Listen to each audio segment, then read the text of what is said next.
Good morning, everyone. We are continuing here in the Kitzur Shulchan Aruch and the laws of Ribbis. And the next couple of halachas are dealing with an innovative way of acquiring funds, which even though that it might seem similar to Ribbis, we'll see that it's going to be permitted anyway. And the first halacha is Mishi yesh lo ishtar chayv al chavera. A person has a promissory note against his friend. Mutter l'machar liachar la'acher bepachis.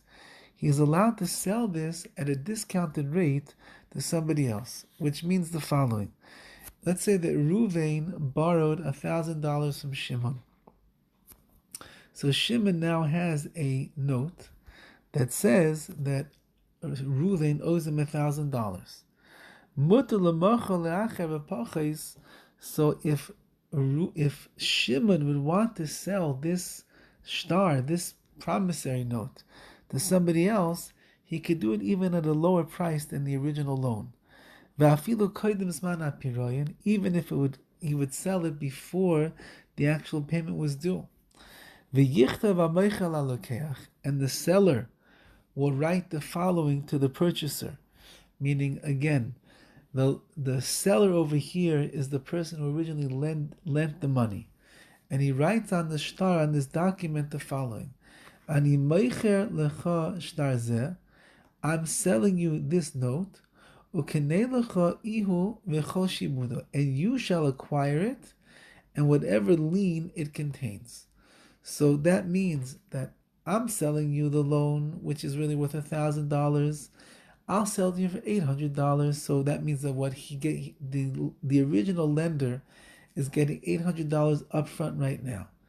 At the end of the day, when the purchaser of this promissory note goes and collects the money, so he's getting $1,000, which would mean that it looks like he's getting $200 extra.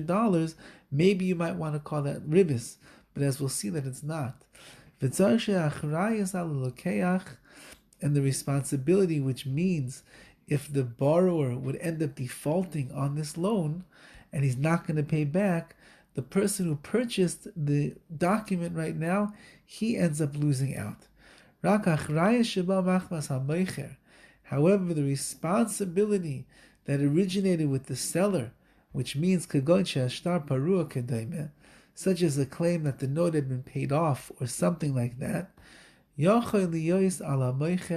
that would still rest upon the seller, who was also, the seller is the one who was the lender in the beginning as well. Just like the lender could sell this note to somebody else for a discounted price, he could also even sell it, so too he could sell it to the borrower himself. If he wanted, again, here's the case. The borrower, he borrowed $1,000 from the lender. The lender says, I'll sell you the document that says that you owe me $1,000. I'll sell to you for $800.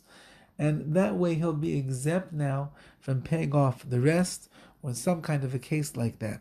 So therefore, what's going to be, although that it looks like the person who's buying the note is going to end up walking away with more money, if that was the business transaction that they made, that is not going to be considered to be ribbis. I realize it's a little bit technical and hard to understand, maybe without seeing things inside. If you would like to look inside of the Kitzur Shulchan Aruch, we're talking about Siman 65 and Halacha number 14. And we shall continue with another case tomorrow that it would appear to possibly be ribbis, but it's going to be mutter. It's going to be permissible because it will not be deemed as ribbis. All the best.